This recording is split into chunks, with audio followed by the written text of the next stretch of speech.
আমার নাম চন্দ্রলেখা বৈশ্যাউ। আমি হুগলিতে থাকি। তো কি হয়, প্রত্যেকটা দিনই আমাদের খুব ব্যস্ততার মধ্যে দিয়ে কাটে, আমার আপনার সবারই। তো আমি কি করি, তাই কয়েক বছর ধরে মানে সপ্তাহের যে কোনো একটা দিন চেষ্টা করি একটু নিজের মতো করে ভালো থাকার।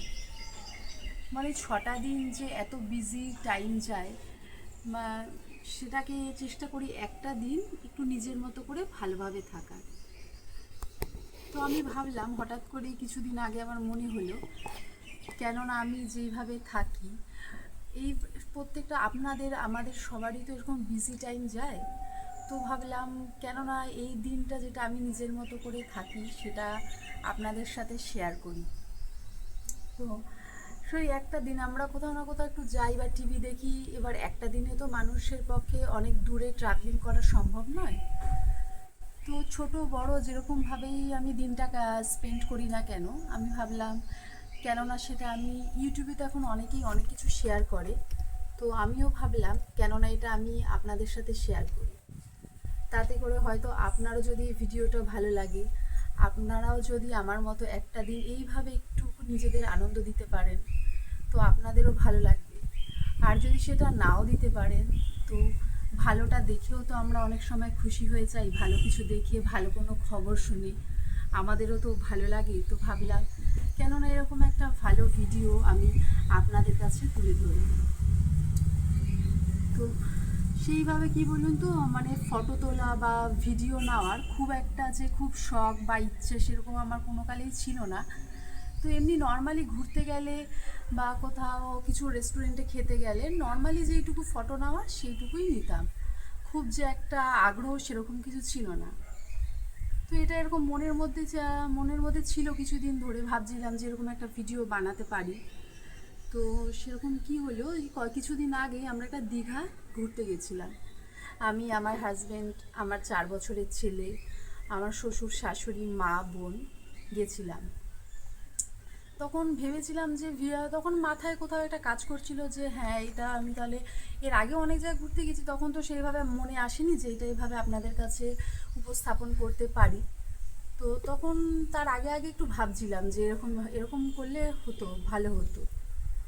তো ওই দীঘা ঘুরতে গেছিলাম। হুম। তো ওরই কিছু কিছু ভিডিও আমি নিয়েছি, কিন্তু ওই যে বললাম, সেরকম ভিডিওর প্রতি বা ফটোর প্রতি খুব একটা আগ্রহ কোনো কালে ছিল না। তো এই যখনই মনে করুন যে গিয়ে পৌঁছেছি বা খাবারটা খেয়ে দিয়েছে, খাওয়া হয়ে গেছে, তারপরে মনে হলো, এই বাবা, এটার তো ফটো নিলাম না, এভাবে বেরোলাম, এটার তো ভিডিও নিলাম না। হুম। তো যাই হোক, কিছু অগোছালো ভিডিও আমার কাছে রয়েছে। তো এটাই আমি একটু গোছালোভাবে আপনাদের কাছে প্রেজেন্ট করার চেষ্টা করছি। তো এরপর থেকে যেই ট্রিপগুলো করব, চেষ্টা করব যেভাবে আমরা এনজয় করছি প্রতিটা মুহূর্তকে ক্যামেরাবন্দি করার। তো চলুন একটু ছোট করে ওই দীঘা ট্রিপটা একটু দেখে নিই। আগোছালো ভিডিওটাকে একটু গোছালোভাবে যেইটুকু আপনাদের সামনে উপস্থাপন করতে পারি সেটা একটু দেখে নিই, হ্যাঁ। আর এই ভিডিওটার মাধ্যমে আমি কি শিখলাম, কি ভালো অভিজ্ঞতা, খারাপ অভিজ্ঞতা হলো, সেটাও ছোট করে লাস্টে বলছি। চলুন তাহলে ভিডিওটা একটু দেখে আসি। ট্রলি টানতে টানতে বেরিয়ে পড়ছি। দেখুন, ট্রলিটা ওঠানোর মতো অবস্থা নেই, কিন্তু যদিও বেশি একটা কিছু ছিল না, তাই কষ্ট করে উঠিয়ে ফেললাম। এই দিচ্ছি গেট। আর আমার গ্রুপরা বসে রয়েছেন টোটোতে, তাড়াহুড়ো করে দরজাটা দিচ্ছি, ভাবছি কোনো কারণেই যাতে ট্রেনটা মিস না হয়ে যায়। মিস হওয়া তো দূরের কথা, সেই বসে বসে প্ল্যাটফর্মে এমন অবস্থা হয়েছিল, ভাবছিলাম আবার বাড়ি না ফিরতে হয়। যাই হোক, তাড়াতাড়ি করে দরজাটা দিয়ে বসে গেলাম ট্রেনে। এটা হলো কান্ডারি এক্সপ্রেস। হাওড়া থেকে আমরা কান্ডারি এক্সপ্রেসে বসেছিলাম। ওই তাড়াহুড়োতে তখন ওই শেরাফুলি থেকে হাওড়াতে আসা ট্রেনের ভিডিওটা নেওয়া হয়নি। যখন মনে হলো যে ভিডিওটা নিতে হবে, তখন আমরা পৌঁছে গেছি মেচেদা। মেচেদা আসবো আর চপ খাবো না, সেটা কি কখনো হয়? হয় না। তাই আমিও নিয়ে নিলাম আলুর চপ আর মোচার চপ। সত্যি দুটো চপেরই টেস্ট অসাধারণ ছিল। এই যে দাদাও আমাদের গরম গরম চপ পরিবেশন করছেন। এই নিয়ে নিল, টাকাও দিয়ে দিচ্ছে। আর আমার ছেলে তখন আমার কোলের ওপরে শুয়ে রয়েছে। আর আমি এক হাতে ভিডিওটা করছিলাম, তাই আমাকে আর অতটা দেখা যায়নি। এই যে ছেলের পা, এই যে বললাম তুমিও খাও, আমাকেও খাই দাও, তাই আমাকেও খাই দিচ্ছে। তারপরে আমরা পৌঁছে গেলাম অবশেষে দীঘা। ওই দেখুন দেখা যাচ্ছে জগন্নাথ দেবের মন্দির। যেই টাইমে পৌঁছানোর কথা পৌঁছেছি অনেক লেটে।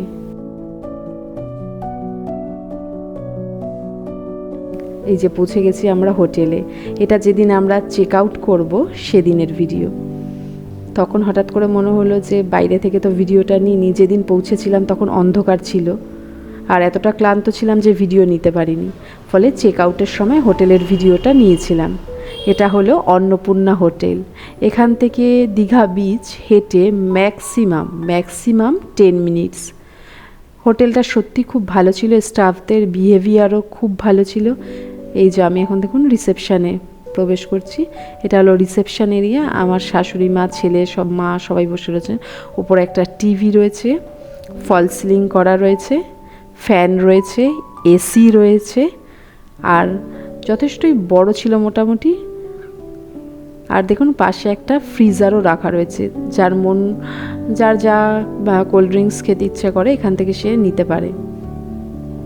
স্টাফদেরও বিহেভিয়ার খুব ভালো। আপনারা যদি চান এখানে কিছুক্ষণ বসে ওয়েট করতে চান আরামসে করতে পারেন। এসি রয়েছে, ফ্যান রয়েছে, খুবই ভালো, মানে কোনো হ্যারাসমেন্টের ব্যাপার ছিল না। ওই যে আমার শ্বশুর যিনি দরজা খুললেন, ওখান থেকে লিফট রয়েছে। এই হলো রুম। যদিও বা হোটেলের ভিডিওটা নিতে প্রথম দিন নিইনি, কিন্তু বুঝে গেছি যে গিয়ে রুমের ভিডিওটা অবশ্যই নিতে হবে, নইলে আমার ছেলে আর বোন যে অবস্থা করবে রুমের 5 মিনিট বাদে তার ভিডিও নেওয়ার উপযুক্ত থাকবে না। এই হলো রুম। দেখুন দুটো এসি রয়েছে, দুটো ফ্যান রয়েছে, মিরার রয়েছে, একটা ছোট বেলকুনিও রয়েছে। এই যে আমার শাশুড়ি যেদিকে যাচ্ছেন ওদিকে একটা বেলকুনি রয়েছে, ওয়ার্ড্রপ রয়েছে, বেড, 3টে বেড ছিল। ওই শেষের বেডটা আর শুরুর দিকে বেডটা, তিনজন শুতে পারে, মাঝখানে একজন। এখানে শুরুর দিকে রয়েছে একটা সোফা কাম চেয়ার, লাস্টেও একটা সোফা কাম চেয়ার রয়েছে, আর একটা রেড কালারের সোফাও রয়েছে। এই যে মিরার রয়েছে একটা। আর আমার অবস্থা দেখুন, বোন আর ছেলে লাফালাফি শুরু হয়ে গেছে গিয়েই। এই যে এই বেডটা মোটামুটি 3জন আরামসে শুতে পারে, মাঝখানের বেডটায় 2জন শুতে পারে, একজন শুলে বেশি কমফর্টেবল, আর লাস্টের দিকটাও 3জন শুতে পারে। যথেষ্ট পরিষ্কার পরিচ্ছন্ন। এটা হলো বাথরুম।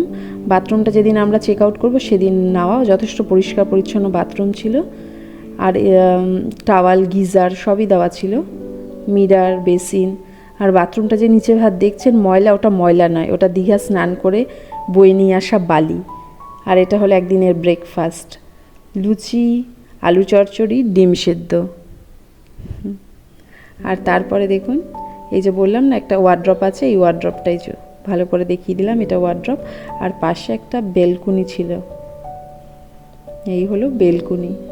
মোটামুটি ছোটোখাটো ছিল বেলকুনিটা, দুটো চেয়ার দেওয়া ছিল, ভিজে জামা কাপড় এখানে আপনারা শুকাতে পারবেন, কোনো অসুবিধা হবে না। আর তারপরে আমরা সন্ধ্যেবেলা একদিন চলে গেছিলাম জগন্নাথ দেবের মন্দিরে। মন্দিরটা সত্যি খুব সুন্দর।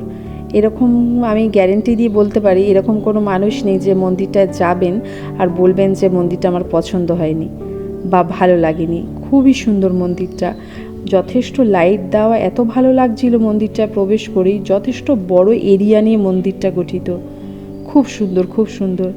না গেলে হয়তো দীঘাটা, মানে এটা না দেখলে হয়তো দীঘা ঘোরাটা অসম্পূর্ণ বলা যেতে পারে এখন। খুবই সুন্দর মন্দিরটা, যথেষ্ট বড় এলাকা নিয়ে তৈরি, আর অনেক আলো রয়েছে। আমরা ওই সময় গেছিলাম বলে ভালো মতো ঘুরে আসতে পেরেছি তবুও। আর এই যে অবশেষে সবাই ভিডিও নিচ্ছে, আমিও একটা টুক করে জগন্নাথ দেবের একটা ভিডিও নিয়ে নিলাম। ভিড় ছিল, ভাবলাম যে না আমাকেও একটা ভিডিও নিতে হবে, জগন্নাথ দেবের ভিডিও তো নিতেই হবে। এটাই মিস করছিলাম যে একটা প্রদীপ যদি জ্বলতো বা একটু সন্ধ্যা আরতি হতো বা একটু ওই কী বলে ওটাকে, কাশি করতাল বাজতো, ভালো লাগতো, ওই জিনিসটা একটু মিস করেছি। তারপরে আমরা চলে এসেছিলাম সমুদ্র সৈকতে। এটা আমি বলতে পারি এখানে যারা বসবেন 10 মিনিটের জন্য, অন্তত 10 মিনিটের জন্য বসলেও ওই 10 মিনিটের জন্য মনে হবে সমস্ত চিন্তা, টেনশান সব কিছু থেকে সে দূরে রয়েছে। এত ভালো লাগছিল, এত গরমের মধ্যে ওই জায়গাটাতে যেন অফুরন্ত হাওয়া, আর সত্যি খুব ভালো লাগছিল। দেখুন মার্কেট, এগুলো দেখলেও মনটা ভালো হয়ে যায়। খুব ভালো ট্রিপ ছিল। কি সুন্দর দেখুন, সব মার্কেট এখানে বসেছে। আমিও অনেকক্ষণ এখানে বসেছিলাম, খুব ভালো লাগছিল, এত ভালো হাওয়া দিচ্ছিল। সেই সমুদ্রের ঢেউগুলো বারবার বারবার দেখছিলাম, আসছে আবার শান্ত হয়ে আবার চলে যাচ্ছে। তারপরের দিন সকালে আমরা চলে গেলাম মোহনা। যতবারই দীঘাতে আসি এই মোহনা আর তালসারি, এই দুটো জায়গা আমার খুব পছন্দের। পাড় বরাবর হাঁটতে যে কি ভালো লাগছিল, খুব ভালো লাগছিল। মোহনাটা সত্যি খুব সুন্দর, সকালের মোহনা আর বিকেলের তালসারি। এই যে আমার বোন দৌড়াদৌড়ি করছে আর ঝিনুক খুঁজছে। আমি বলছি ঝিনুক এখানে অত পাওয়া যায় না, ও ঝিনুকের মধ্যে মুক্তো খুঁজে চলেছে তখন। এই যে লাস্টে আমার ছেলে আর মেয়ে বলছি, আমার বোন, ছেলে আর বোন ঘোড়ার পিঠে বসে চড়ে চড়ে আসছিল। ঘোড়াটার মনে হচ্ছে অবস্থা খারাপ, দুজনের আর লোড নিতে পারছে না। তারপর আমরা চলে গেছিলাম শঙ্করপুর। এ দেখুন, এটা হলো শঙ্করপুর। একটুখানি বসেছিলাম, তারপর তাজপুরের দিকে রওনা দিয়েছিলাম।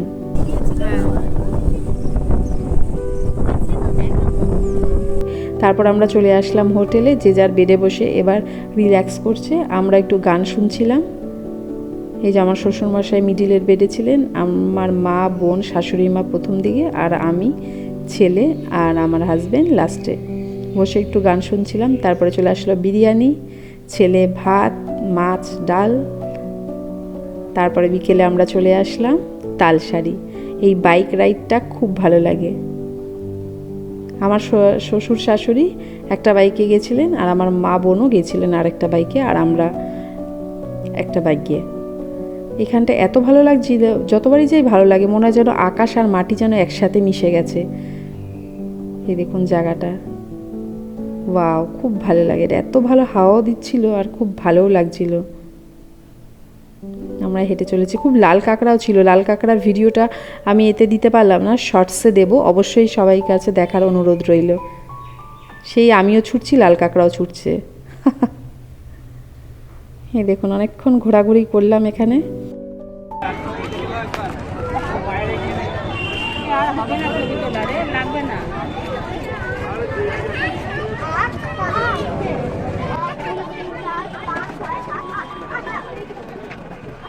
তারপরে এই যে যাওয়ার জন্য আমাদের সাওয়ারি চলে আসলো সন্তোষ। বাসটা দেখতেও ভালো ছিল, কিন্তু বলছি পরে। এই যে আস্তে আস্তে এবার আমরা বাসে তো উঠলাম, উঠে স্লিপার বাস ছিল। স্লিপার বাসটাও ভালো ছিল, কিন্তু আমার অবস্থার বেশিক্ষণ ভালো ছিল না, সেটা বলছি পরে। তারপর বাসে করে আমরা চলে আসলাম ধর্মতলা। ধর্মতলা থেকে চলে আসলাম হাওড়া স্টেশন, আর হাওড়া স্টেশন থেকে শেওড়াফুলি আমাদের বাড়ি। এই যে দেখছেন, হাসতে হাসতে বাসের মধ্যে উঠলাম। ওঠার ভিডিওটা তো রয়েছে, মিডিলে কোনো ভিডিও নেই। বাস থেকে নামছি, তার কোনো ভিডিও নেই। সেটার কারণ হলো, বাসে ওঠার সময় তো খুব ভাবলাম যে স্লিপার বাস, দেখলেনই আপনারা, আমরা স্লিপার সিট নিয়েছিলাম। তো খুব খুশি হয়েই উঠেছি যে না, এই তো ট্রেনের মতোই, বেশ ট্রেনের থেকেও ভালো, বেশ শুয়ে টুয়ে আসবো। কিন্তু পরে বলছি এক্সপিরিয়েন্সটা। তো এই ওঠার সময় খুব খুশি ছিলাম, কিন্তু নামার সময় সেই এমন অবস্থা হয়েছিল,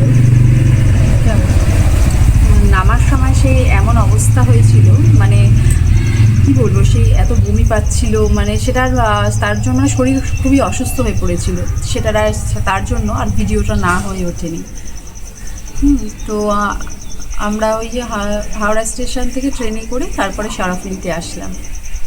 এবার বলি, যেটা বলছিলাম ভিডিওর শুরুতে, যেটা বলছিলাম যে কিছু ভালো অভিজ্ঞতা, কিছু খারাপ অভিজ্ঞতা, সবটাই শেয়ার করব। তো খারাপ অভিজ্ঞতাটার মধ্যে এটা হলো যে আমরা যাওয়ার সময় ট্রেনে গেছি, স্লিপারে গেছিলাম। তো ট্রেনের টাইমিং ছিল 3:05, কান্ডারি এক্সপ্রেস। সেই আমরা সব টাইমে পৌঁছেছি ওখানে। সেই ট্রেন আসে করে বসে মানে একটা পর্যন্ত হয়তো লেট মানা যায়। সেই ট্রেনটা আসলো সেই 5:15, 5:10 এরকম। মানে যেই সময় আমাদের মোটামুটি 6:30 নাগাদ পৌঁছে যাওয়ার কথা দীঘাতে, সেটা আমরা পৌঁছেছি মানে 8:30, যেটা আনএক্সপেক্টেড। সেটা পৌঁছলাম। তো ওইটা আমার যাওয়ার অভিজ্ঞতাটা ছিল খুবই খারাপ। মানে এতক্ষণ বসে বসে শুধু আমি যে ক্লান্ত হয়েছি তা নয়, আমার ছোট বাচ্চা, আমার মা, শ্বশুর শাশুড়ি, ওনারাও মানে পাজেল হয়ে গেছিলেন 2 ঘন্টা প্ল্যাটফর্মে বসে থাকতে থাকতে। তো আমি আর এর আগে দীঘাতে আমি এর আগেও 3বার গেছি। তো যতবারই গেছি ট্রেনের অভিজ্ঞতাটা মোটামুটি লেটই বেশিরভাগ এসেছে। আর আসার সময়ও আমি এসেছিলাম, এর আগে যে এসেছিলাম আমি কান্ডারি, দীঘা টু হাওড়া কান্ডারি এক্সপ্রেসে। তো সেখানে ট্রেনে পৌঁছানোর কথা ছিল 10টা 40, মানে আরামসে আমি ওখান থেকে লাস্ট ট্রেন পেয়ে যাব, বাড়ি চলে আসবো, কোনো অসুবিধা হবে না। কিন্তু মানে ওয়েট 2বার এরকম হচ্ছে, ওয়েট করে করে দেখতে পাচ্ছি যে পাশ থেকে লাস্ট ট্রেন চলে যাচ্ছে, কিন্তু আমরা মানে আর কি হাওড়া স্টেশনে পৌঁছানোর কিছুটাই আগে রয়েছি, পাশ থেকে দেখতে পাচ্ছি লাস্ট ট্রেন বেরিয়ে গেল, কিন্তু তাও আমরা সেটা ধরতে পারলাম না। তারপরে আমরা কি করি, এর আগের কথা বলছি, এর আগে যখন গেছিলাম, তারপরে আমরা কি করি, উবেরে করে বা ট্যাক্সি করে আমাদের পৌঁছাতে হয়। তো এবার ধরুন আমাদের পক্ষে ওটা পসিবল ছিল বলে আমরা উবেরে করে আসতে পেরেছি, কিন্তু ওই ট্রেনে এরকম অনেক প্যাসেঞ্জার ছিলেন যারা হয়তো অনেকটা দূর থেকে এসেছেন, যাদের পক্ষে তো উবেরে করেও পৌঁছানো সম্ভব নয়। তো তাদের সাথে কথা বলছিলাম, তারা বলেছিলেন যে তারা ওই রাতটুকু তখন কী করবেন, প্ল্যাটফর্মেই থেকে যাবেন, তারপরে সকালবেলাতে ট্রেন ধরে তারা যাবে। তো এবার কি হয়, আসার সময় আমরা তাই ভাবলাম তাহলে চলো ওই ট্রেনের প্ল্যানটা ক্যান্সেল করি, বাসে করে স্লিপার বাসেই চলে আসবো। তো যদি কেউ দীঘা যাও বা মন্দারমণি যেতে চান আপনারা, যদি যেতে চান কেউ দীঘাতে বা মন্দারমণিতে, যাদের বাসে কোনো প্রবলেম নেই, বমিটের কোনো প্রবলেম নেই, আমি বলবো বাসে যাওয়াই বেটার। কোনো মানে একদম টাইমে চলে যাওয়া যায়, টিকিটেরও ঝামেলা হয় না। এখন তো টিকিট পাওয়াটাই একটা প্রবলেম হয়ে দাঁড়িয়েছে আমাদের পক্ষে, কোথাও যে যাই। যাদের বমির প্রবলেম নেই তারা একদম আরামসে বাসে যেতে পারেন। আর এই যে যাদের আমার মতো অবস্থা, মানে যতই লাক্সারি বাস হোক, বাসে ওঠা মাত্রই সে বমি হবেই।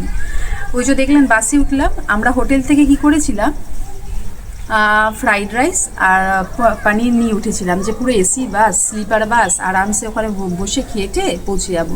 কিন্তু বিশ্বাস করুন জাস্ট 15-20 মিনিট হয়েছে, তারপরেই সেই এরকম অবস্থা, মানে আমি আমার ছেলেটাকে পর্যন্ত খাওয়াতে পারিনি। আমি বলেছিলাম যে তুই যেটুকু পাচ্ছিস খা, মানে এমন যে একটুখানি যাচ্ছে মনে হচ্ছে আমার যেন এক্ষুনি বমি হয়ে যাবে, এমন অবস্থা।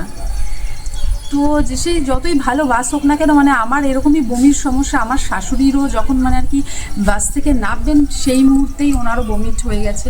তো সবার তো এই প্রবলেম থাকে না, তো যাদের প্রবলেমটা না থাকে তাদের কাছে বাসটা ভালো, ট্রেনের থেকে ভালো, এটাই আমি বলবো।